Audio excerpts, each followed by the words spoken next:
आणि आता पाहूया 10च्या 25 मोठ्या बातम्या।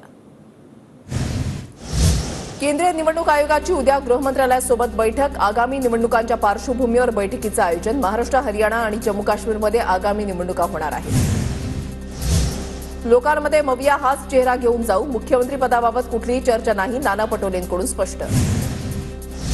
मुख्यमंत्री पदाच्या चेहऱ्यावर आम्ही एकत्र बसून निर्णय घेऊ आणि जनतेला सांगू, अद्याप कोणतीही चर्चा नाही। मवियाच्या मुख्यमंत्री पदाच्या चेहऱ्यावरच्या चर्चेवर वडेट्टीवारांची प्रतिक्रिया। पदामध्ये आम्ही अडकत नाही, प्रत्येकाला वाटतं आपला नेता मुख्यमंत्री व्हावा, सुप्रिया सुळेंचं विधान। शरद पवारांना संपवायचा घाट भाजपनं घातला असला तरी जनता आमच्या पाठीशी, चंद्रकांत पाटलांच्या वक्तव्यावरून सुप्रिया सुळेंचा पुन्हा भाजपवर निशाणा। बारामती विधानसभा मतदारसंघामध्ये पहिल्यांदाच निरीक्षकाची नेमणूक। अजितदादा गटाकडून सुरेश पालवेंवर जबाबदारी। लोकसभेमध्ये पराभव झाल्यानंतर निरीक्षक नियुक्तीचा अजितदादांचा निर्णय। युगेंद्र पवारांविरोधात अजितदादांना निवडून येण्यास अडचण येणार नाही। पिंपरीमध्ये अनौपचारिक गप्पांदरम्यान पार्थ पवारांचं वक्तव्य। बारामतीमध्ये विधानसभेला अजितदादा विरुद्ध युगेंद्र पवार लढत होणार असल्याचंही पार्थ पवारांची माहिती।